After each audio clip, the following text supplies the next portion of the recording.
अक्षय तृतीया या आखा तीज। वैशाख मास की शुक्ल पक्ष की तृतीया को अक्षय तृतीया कहा जाता है। पौराणिक ग्रंथों के अनुसार इस दिन जो भी शुभ कार्य किए जाते हैं उनका अक्षय फल मिलता है। इसी कारण इसे अक्षय तृतीया कहा जाता है। वैसे तो सभी 12 महीनों की शुक्ल पक्ष तृतीया शुभ होती है, किंतु वैशाख माह की तिथि स्वयं सिद्ध मुहूर्तों में एक मानी गई है।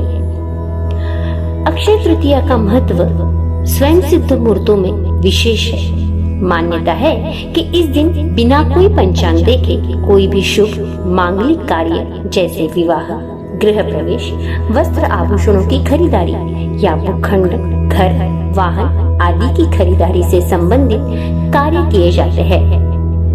माना जाता है कि आज के दिन मनुष्य अपने या स्वजनों द्वारा किए गए जाने अनजाने अपराधों की सच्चे मन से अगर ईश्वर से क्षमा प्रार्थना करे तो भगवान उसके सभी अपराधों को क्षमा कर देते हैं और उसे सद्गुण प्रदान करते हैं। अतः आज के दिन अपने दुर्गुणों को भगवान के चरणों में सदा के लिए अर्पित कर उनसे सद्गुणों का वरदान मांगने की भी परंपरा है। अक्षय तृतीया की अनेक व्रत कथाएं प्रचलित है।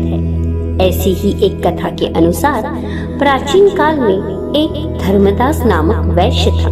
उसकी सदाचार, देवों और ब्राह्मणों के प्रति काफी श्रद्धा थी। इस व्रत के महात्म्य को सुनने के पश्चात उसने इस पर्व के आने पर गंगा में स्नान करके विधि पूर्वक देवी देवताओं की पूजा की। व्रत के दिन स्वर्ण वस्त्र तथा दिव्य वस्तुएं ब्राह्मणों को दान में दी। अनेक रोगों से ग्रस्त तथा वृद्ध होने के बावजूद भी उसने उपवास करके धर्म, कर्म और दान पुण्य किया। यही वैश्य दूसरे जन्म में कुशावती का राजा बना। कहते हैं कि अक्षय तृतीया के दिन किए गए दान पूजन के कारण वह बहुत धनी और प्रतापी बना। वह इतना धनी और प्रतापी राजा था कि त्रिदेव तक उसके दरबार में अक्षय तृतीया के दिन ब्राह्मण का वेश धारण करके उसके महायज्ञ में शामिल होते थे। अपनी श्रद्धा और भक्ति का उसे कभी भी घमंड नहीं हुआ और महान वैभवशाली होने के बावजूद भी वह धर्म मार्ग से कभी भी विचलित नहीं हुआ। माना जाता है कि यही राजा आगे चलकर राजा चंद्रगुप्त के रूप में पैदा हुआ।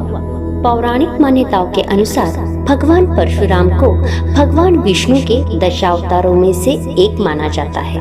उनके पिता ऋषि जमदग्नि थे। जमदग्नि ने चंद्रवंशी राजा की पुत्री रेणुका से विवाह किया था। उन्होंने पुत्र प्राप्ति के लिए एक महान यज्ञ किया। इस यज्ञ से प्रसन्न होकर इंद्रदेव ने उन्हें तेजस्वी पुत्र का वरदान दिया और फिर अक्षय तृतीया को भगवान परशुराम ने जन्म लिया। तो आइए आज के दिन हम भगवान परशुराम के बारे में कुछ रोचक बातें जानते हैं। ऋषि जमदग्नि और रेणुका ने अपने पुत्र का नाम राम रखा। उन्हें शस्त्र का ज्ञान भगवान शिव से प्राप्त हुआ। शिव जी ने उन्हें प्रसन्न होकर अपना फरसा यानी परशु दिया। इसके बाद वे परशुराम कहलाए। पौराणिक कथाओं के अनुसार भगवान विष्णु ने परशुराम जी को वरदान दिया था कि त्रेता युग में राम अवतार होने पर वे पृथ्वी पर वास करेंगे और तपस्या में लीन रहेंगे। इस आधार पर कहा जाता है कि परशुराम जी आज भी जीवित है, क्योंकि वो चिरंजीवी है। बताया जाता है कि त्रेता युग में भगवान श्री राम ने उन्हें सुदर्शन चक्र दिया था ताकि वे द्वापर युग में भगवान श्री कृष्ण को वो दे सके। फिर द्वापर युग में परशुराम जी ने श्री कृष्ण को उनके गुरुकुल में सुदर्शन चक्र सौंप दिया था। भगवान परशुराम शस्त्र विद्या में बहुत ही पारंगत थे। उन्होंने भीष्म, द्रोण और कर्ण को शस्त्र विद्या सिखाई थी। कहा जाता है कि कलयुग में जब भगवान विष्णु का कल्कि अवतार होगा तो भगवान परशुराम उन्हें भी शस्त्र विद्या का ज्ञान देंगे। पौराणिक कथाओं के अनुसार भगवान राम और परशुराम दोनों ही भगवान विष्णु के अवतार हैं। भगवान राम क्षत्रिय कुल में पैदा हुए, लेकिन उनका व्यवहार ब्राह्मण जैसा था।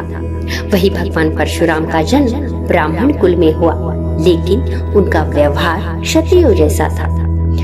भगवान शिव जी के परम भक्त परशुराम न्याय के देवता कहलाते हैं। इन्होंने 21 बार इस धरती को क्षत्रिय विहीन कर दिया था। यही नहीं, इनके क्रोध से तो भगवान गणेश भी नहीं बच पाए थे। ब्रह्म वैवर्त पुराण के अनुसार एक बार परशुराम भगवान शिव जी के दर्शन करने के लिए कैलाश पर्वत पहुँचे, लेकिन प्रथम पूज्य शिव पार्वती पुत्र भगवान गणेश ने उन्हें शिव जी से मिलने की अनुमति नहीं दी। इस बात से क्रोधित होकर उन्होंने अपने परशु से भगवान गणेश का एक दांत तोड़ डाला। इस कारण से भगवान गणेश एक दंत कहलाए। दूसरी कथा के अनुसार भगवान परशुराम बेहद आज्ञाकारी पुत्र थे। उन्होंने अपने पिता का आदेश पाते ही तुरंत अपने फरसों से अपनी मां का सर उनके धड़क से अलग कर दिया। अपनी आज्ञा का पालन होते देख भगवान परशुराम के पिता ऋषि जमदग्नि अपने पुत्र से बेहद प्रसन्न हुए। पिता को प्रसन्न देख परशुराम ने अपने पिता से अपनी माता को पुनर्जीवित करने का वरदान मांगा और अपनी मां को एक नवजीवन प्रदान कर दिया। कहा जाता है कि भगवान दत्तात्रेय के मार्गदर्शन से योद्धा ऋषि परशुराम को शस्त्रों का अधिक ज्ञान हुआ।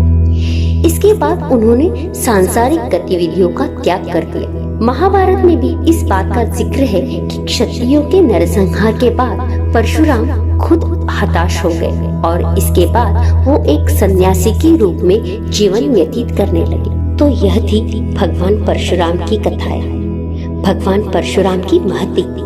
तो आइए आज अक्षय तृतीया के दिन हम सब यह कामना करते हैं और भगवान से यह प्रार्थना करते हैं कि आज हम सबको भगवान अक्षय सुख, संपत्ति, समृद्धि और शांति प्रदान करें। यह कामना करते हुए मैं आज की यह कथा यही समाप्त करती हूँ। ओम नमः शिवाय। ओम शांति शांति शांति।